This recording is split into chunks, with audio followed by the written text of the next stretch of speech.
নামখলাত সামূহিক স্বাস্থ্য কেন্দ্ৰত চিকিৎসকক ভাবুকি প্ৰদানক কেন্দ্ৰ কৰি ৰাজহুৱা সভাৰ আহ্বান। দৰং জিলাৰ পাথৰঘাট স্বাস্থ্য কেন্দ্ৰৰ সহায়ক নামখলা সামূহিক স্বাস্থ্য কেন্দ্ৰত যোৱা 25 ফেব্ৰুৱাৰীত নামখলা সামূহিক স্বাস্থ্য কেন্দ্ৰৰ চতুৰ্থ বৰ্গৰ কৰ্মচাৰী শেৱালী ডেকাই ডক্টৰ হৰ্ষ আগৰৱাল নামৰ চিকিৎসক এগৰাকীক চিকিৎসালয়ত কৰ্মৰত অৱস্থাত চিকিৎসালয়ৰ মেনেজিং কমিটিৰ সভাপতি পানেশ্বৰ কলিতাৰ সন্মুখত মানসিকভাৱে অপদস্থ কৰাৰ উপৰিও নানান ধৰণৰ কটু সমালোচনা কৰে। সঘনাই চিকিৎসালয়ৰ কৰ্মচাৰীসকলৰ লগত কৰা অসভ্য আচৰণৰ বাবে কেইবাবাৰো বাতৰি শিৰোনাম দখল কৰা শেৱালী ডেকাৰ হেনো মুখ্যমন্ত্ৰীৰ লগত অতি ঘনিষ্ঠ। সেই শেৱালী ডেকাই কাকো কেৰেপ নকৰে। শেৱালী ডেকাৰ এনে কোকাণ্ডত জাঙুৰ খাই উঠিছে নামখলাবাসী ৰাইজ। অন্যহাতে নামখলা সামূহিক স্বাস্থ্য কেন্দ্ৰত বৰ্তমান চিকিৎসকৰ অভাৱত বৃহত্তৰ অঞ্চলবাসীৰ ৰোগীসকল বিমুখত পৰি মঙলদৈ আৰু পাথৰীঘাট স্বাস্থ্য বিষয়া SDMO অৰ্চনা বৰুৱা আৰু কমলা শৰ্মাক অৱগত কৰাৰ উপৰিও জিলা উপযুক্তক নামখলা অঞ্চলৰ ৰাইজ সহযোগত নামখলা আঞ্চলিক ছাত্ৰ সন্থাৰ উপদেষ্টা প্ৰাঞ্জল কলিতা আৰু বীৰলাচিত সেনাৰ বিষয়ববীয়া ধৰ্মেন্দ্ৰ চলিহা জিম্পল কলিতাৰ সহযোগত আৰু নামখলা অঞ্চলৰ এটি সজাতি দলে গৈ ঘটনাৰ বিৱৰণ জনোৱাৰ পিছতো চৰকাৰৰ ফালৰ পৰা কোনো ধৰণৰ সঁহাৰি নোপোৱাত অৱশেষত মুখ্যমন্ত্ৰী মহোদয়লৈ অনুৰোধ জনাই সুফল বিচাৰি ৰাজহুৱা সভাৰ আহ্বান জনায়। নামখলাৰ পৰা চিন্তু কলিতাৰ প্ৰতিবেদন AIN লাইভ। কিন্তু যিখিনি ব্যৱহাৰ কৰিছিল সেইখিনি কিন্তু ময়ো খুব দুখ পাইছোঁ। মোৰো সেইদিনাখনে বেয়া লাগিছিল। বেয়া লাগি মই তাৰ পৰা হেলিকপ্টাৰ আহি মই কথাখিনি আমাৰ ষ্টাফৰো কেইবাজনো কৈছোঁ, ধৰক আমাৰ ভালেকেইজন ষ্টাফক কৈছোঁ বাৰু, আজি ডক্টৰক এনেকুৱা ব্যৱহাৰ কৰা দেখা পালোঁ, মোৰ কিন্তু খুব বেয়া লাগি আছে বুলি কৈছোঁ। আৰু মোৰ ক'বলগীয়া ইমানে, মই দেখাখিনি এইখিনি ক'লোঁ, আপোনালোকৰ বেয়া নকৰিব। ৰুমত মানে ইফালে ইফালে ঘূৰি থাকে, তেওঁ আৰু বেলেগ কাম নাই। গতিকে আমাৰ মানে এটাই অনুৰোধ, আমাক ডক্টৰ লাগে, শেৱালী আমাক নালাগে, কাৰণ ডক্টৰ অবিহনে আমি এতিয়া আমি ডেমলৈ যাব লাগে। আমাৰ আছামেৰ এগৰাকী ইতিমধ্যে কৈছে আৰু সদায় গণ্ডগোল কৰে তেওঁ। আৰু আগতে মই তেওঁক যিটো এইবিলাক গণ্ডগোল কৰি আছিলে, আগতে এবাৰ মই জৈনিক ছাৰক জনাইছিলোঁ। আগৰ এজন জৈনিক আছিলে আমাৰ চুৰি ছাৰ, তেখেতে সহায়তে ট্ৰেন্সফাৰ কৰিছিলে ডেমনলৈ, কিন্তু তেওঁ ডেমনত জইন নকৰিলে, তেনেকৈ থাকিলে কথাটো। এইবাৰ যিটো ঘটনা হৈছে, এই ঘটনাটো জানে জৈনিক ছাৰক মই জনাইছোঁ। ইতিমধ্যে মই আমাৰ দৰং জিলাৰ আমাৰ হেল্থৰ যিগৰাকী আমাৰ ADC মেডাম বাইদেউকো মই জনাইছোঁ।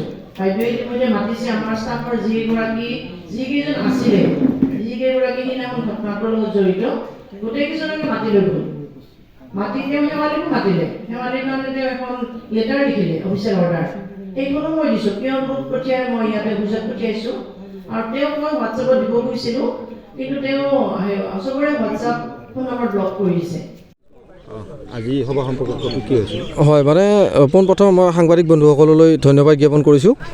আৰু আজিৰ সভাখনৰ বিষয়ে আপোনালোকে হয়তো গম পাইছেই যে নামখলা সহায়ক স্বাস্থ্য কেন্দ্ৰত ডক্টৰক যি অপব্যৱহাৰ কৰিছিলে এজন LD কেৰাণী শেৱালী ডেকাই, এই বিষয়টো লৈ আজি এখন ৰাজহুৱা সভাৰ আহ্বান কৰা হৈছিলে। আৰু এই সভাত গোটেইখিনি ৰাইজ আমাৰ উপস্থিত থাকি আমি কিছু সিদ্ধান্ত গ্ৰহণ কৰিছোঁ।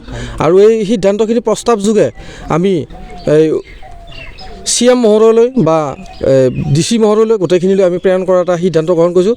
যিহেতুকে যিজন শেৱালী ডেকা LD, তেখেতে সঘনাই মুখ্যমন্ত্ৰী ডক্টৰ হিমন্ত বিশ্ব শৰ্মাদেৱৰ নাম লয়, আৰু তেওঁৰ নাম লৈ তেওঁ আচলতে হিমন্ত বিশ্ব শৰ্মাদেৱৰ নামটো মিছ ইউজ কৰি আছে ইয়াতে। তেখেতে তেওঁৰ নাম কৈ বিভিন্নজনৰ চাকৰি দিয়াৰ প্ৰলোভন বা বিভিন্নজন স্বাস্থ্যকৰ্মীক ইয়াতে দাবী ধমকি দিয়ে যে মই হিমন্ত বিশ্বৰ মোৰ মানে লগত আছে বা কি কৰিব, এনেকুৱা বিভিন্ন ধৰণৰ ভাবুকি দিয়ে। এতিয়া এইদিনাখনে মোকো ভাবুকি দিছে তেখেতে, জেলত পঠাম কিবা পঠাম। এতিয়া মোৰ হিমন্ত বিশ্ব শৰ্মা ডাঙৰীয়ালৈ এটি অনুৰোধ, তেখেতে যদি এই কাৰ্যকলাপত যদি তেখেত জড়িত নাই, তেতিয়াহ'লে তেখেতে এটা উচিত বিচাৰ কৰিব।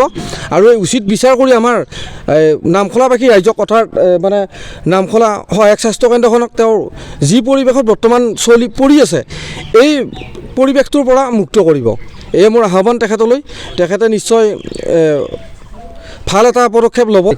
25 তাৰিখে আছে। ডক্টৰজনে মানে এনেকুৱা হৈছে যে তেওঁ লাজে অপমানে এতিয়া ইয়াৰ পৰা গুচি গৈছে, ব্লকত আছে। ব্লকৰ পৰা দুনি মেডিকেলত তেওঁ বৰ্তমান চিকিৎসা সেৱা আগবঢ়াই আছে। আৰু অতিকৈ মানে লাজ লগা বিষয় আমাৰ কাৰণে যে নামখলাৰ দৰে এখন ঠাইত ইমান দল সংগঠন বা বিভিন্ন অনুষ্ঠানৰ মাজত থাকি তেখেতে যি অপমানিত হ'ল। আৰু তাতোকৈ লজ্জাজনক কথা এটা হৈছে যে স্বয়ং সভাপতি, সভাৰ পৰিচালনা সমিতিৰ সভাপতিজন উপস্থিতিত তেওঁৰ উপস্থিতিত তেওঁক অপদস্থ কৰিলে। তেখেতে কিন্তু কোনো ধৰণৰ একাষাৰো কথা নক'লে বা ডক্টৰজনক কোনো চেফ দিব নোৱাৰিলে। এইটো এটা বৰ দুখ লগা বিষয়। কোন আছিল সভাপতি পানেশ্বৰ কলিতা আছিলে, মেনেজমেণ্টৰ সভাপতি। গতিকে তেখেতকো এই যি সভাপতিত্ব তেওঁ লৈ আছে ইয়াৰ পৰা আঁতৰাব লাগে। অসম চৰকাৰলৈ এইটো মোৰ বিনম্ৰ অনুৰোধ আৰু স্বাস্থ্য বিভাগলৈ এটা অনুৰোধ, তেখেতক অনতিপলমে শেৱালি ডেকা আৰু পানেশ্বৰ কলিতাক ইয়াৰ পৰা আঁতৰাই এই অনুষ্ঠানটি যাতে পৰিচালনা কৰাত সহায় কৰে। যি সভা অনুষ্ঠিত হ'ল, প্ৰস্তাৱ কেইবাটাও লৈছে, এই ক্ষেত্ৰত কি ক'ব ছাত্ৰ সন্থা হিচাপে? হয়, আজি নামখলা সহায়ক স্বাস্থ্যকেন্দ্ৰত যি এটা দুৰ্ভাগ্যজনক ঘটনা ঘটি গ'ল, যি শেৱালি ডেকা নামৰ এগৰাকী LDয়ে এগৰাকী ডক্টৰক যি নেকি অশালীন ব্যৱহাৰ কৰিলে, পানে মৰাৰ ভাবুকি পৰ্যন্ত দিলে।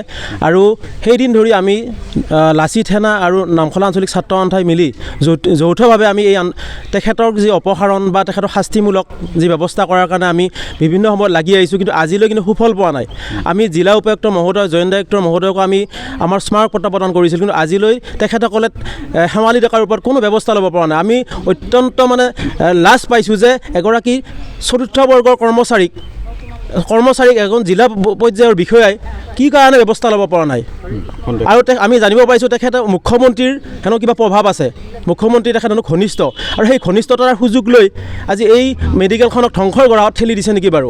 আৰু এই মেডিকেলখনে বিভিন্ন সময়ত ডক্টৰৰ সমস্যাত ভুগি আহিছে, বিভিন্ন সময়ত ডক্টৰ ইয়াত থাকিব নিবিচাৰে, এইবিলাক কাৰণতে ডক্টৰ থাকিব নিবিচাৰে। বিভিন্ন সময়ত শেৱালি ডেকাই ডক্টৰ বা লগৰ যিবিলাক সহকৰ্মীক দুৰ্ব্যৱহাৰ কৰা বুলি আমি জানিব পাৰিছোঁ। আৰু ইয়াৰ ওপৰত মিটিং হৈ গৈছে, কিন্তু আজিলৈ কোনো সুফল পোৱা নগ'ল। আৰু একমাত্ৰ এইটোৱে কথা যে তেখেত মুখ্যমন্ত্ৰীৰ হেনো কোনো ঘনিষ্ঠ। আমি মুখ্যমন্ত্ৰী মহোদয় অনুৰোধ জনাব বিচাৰিছোঁ যে মুখ্যমন্ত্ৰী মহোদয় এনেকুৱা ধৰণৰ কথাবিলাকতো লাগি থাকে নেকি বাৰু। এনেকুৱা ধৰণৰ যদি কথাবিলাক লাগি থাকে, তেখেতৰ যি আমি প্ৰভাৱশালী মুখ্যমন্ত্ৰী বুলি কওঁ, অসমৰ এগৰাকী বিশিষ্ট মুখ্যমন্ত্ৰী বুলি কওঁ, তেখেতসকলে যে এইবিলাক বিষয়ত লাগি থাকে, তেতিয়াহ'লে তেখেতৰ কি মান গৰিমা নহ'বনে, বিনষ্ট নহ'বনে মুখ্যমন্ত্ৰী মহোদয়ৰ। সেইকাৰণে মুখ্যমন্ত্ৰী মহোদয়ক মই এই বিষয়টো হস্তক্ষেপ কৰিবৰ কাৰণে অনুৰোধ জনাইছোঁ, আৰু শেৱালি ডেকাৰ ওপৰত বিহিত ব্যৱস্থা গ্ৰহণ কৰিবৰ কাৰণে আমি আছু তৰফৰ পৰা আহ্বান জনাইছোঁ। যিকোনো খবৰ আৰু বিজ্ঞাপনৰ বাবে যোগাযোগ কৰক 7896121996, লগতে 7002537271।